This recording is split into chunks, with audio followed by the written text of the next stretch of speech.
2 бөлмелі пәтерге ие болып жатырмыз.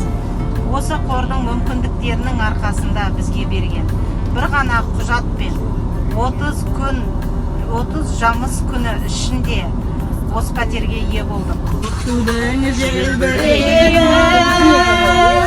Жаныма қуат береді, қарасам